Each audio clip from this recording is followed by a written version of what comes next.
Muy buenos días, audiencia distinguida del Congreso Internacional de Investigación Académica Yernels Hidalgo 2024. Es un honor dirigirme a ustedes para presentar mi trabajo titulado Simulación del proceso de electrólisis directa del agua de mar, un enfoque para la producción de hidrógeno verde. Mi nombre es Mariano López Oliveros, y este proyecto forma parte de mi tesis doctoral en Ciencias de la Ingeniería bajo la supervisión del Dr. Juan Antonio Álvarez Arellano, la tutoría del Dr. Yunes E.L.M. Azawi y Luis Fernando Santís Espinosa. La creciente necesidad de disminuir las emisiones de gases de efecto invernadero ha impulsado la adopción del llamado hidrógeno verde. Definamos el hidrógeno verde, el cual es el que se produce utilizando agua y fuentes de energía renovables como eólicas o fotovoltaicas. Tan solo el año pasado, las emisiones globales de gases de efecto invernadero fueron de 49.000 millones de toneladas de CO2 equivalente, de las cuales el 73.2% fueron a causas o causadas por la producción de energía. Tomando como base este contexto, la electrólisis del agua de mar se perfila como una solución prometedora para abordar los retos de sostenibilidad energética y reducir la dependencia de combustibles fósiles, permitiendo la generación de hidrógeno limpio, con lo cual nos permitirá ayudar a reducir la huella de carbono en el planeta. Ahora pasaremos a la metodología y parámetros empleados en la simulación. El modelo fue configurado considerando parámetros operativos realistas que reflejan condiciones industriales, como se muestra en la siguiente lámina. Seleccionamos variables críticas como la densidad de corriente, el número de celdas, el voltaje empleado, la temperatura inicial, la superficie del electrodo, la distancia entre ellos. Este diseño permite evaluar tanto la eficiencia energética como la viabilidad técnica del proceso bajo condiciones controladas. Entendiendo la configuración del sistema, procedemos a analizar los modelos matemáticos empleados para describir los sobrepotenciales y las resistencias eléctricas. El proceso de electrólisis involucra tres reacciones claves, lo que es la evolución del hidrógeno, la evolución del oxígeno y la generación de cloro, o corrosión por cloro. La ecuación de Tafel nos permite conocer los sobrepotenciales empleados o que requiere la celda para funcionar. Estos valores son fundamentales para determinar la eficiencia total del sistema, dado que las reacciones en el ánodo suelen ser más limitantes. Con esta base matemática, podemos conocer y evaluar cómo estas reacciones afectan la producción de gases y consumo energético.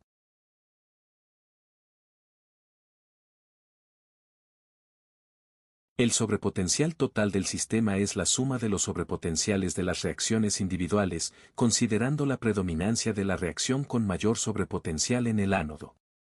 En la electrólisis del agua de mar, el sobrepotencial total es la suma del sobrepotencial para producir hidrógeno en el cátodo más la reacción dominante en el ánodo.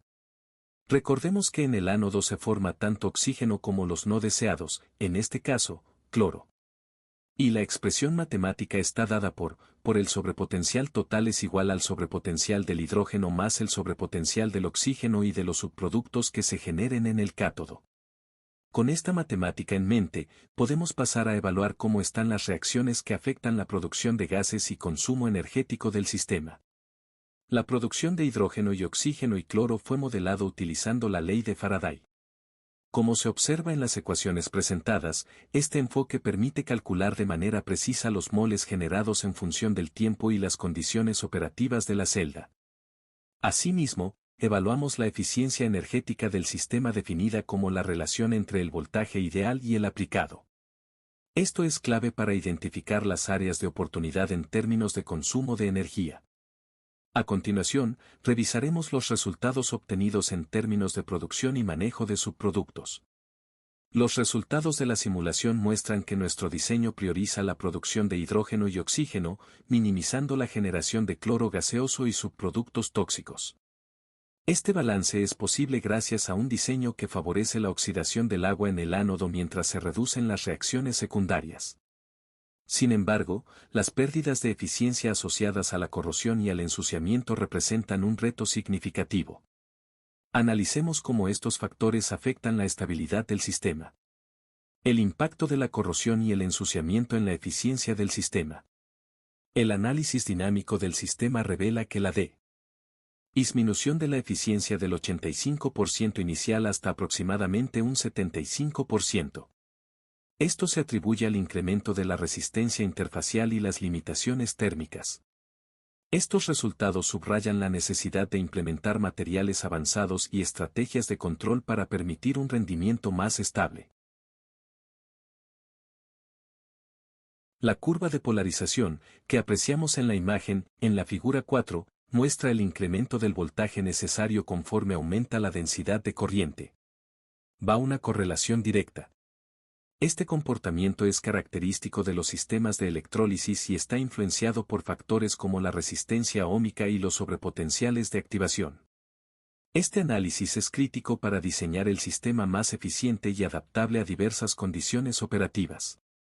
Esta curva nos va a permitir tener bien claro en qué punto tenemos que sintonizar nuestra celda, tanto la densidad de corriente como el voltaje que se le va a aplicar dependiendo de las características del metal, del electrolito, así como la separación que existe entre cada uno de ellos, lo que nos permite ajustar la cantidad de energía que se va a consumir, dependiendo de estos factores, los cuales podemos interrelacionar con esta curva de polarización.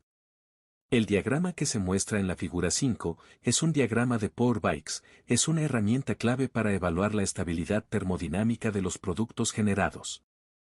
En este caso, observemos que el hidrógeno y el oxígeno son más estables bajo condiciones alcalinas, pH cercanos a 12, 14 más o menos.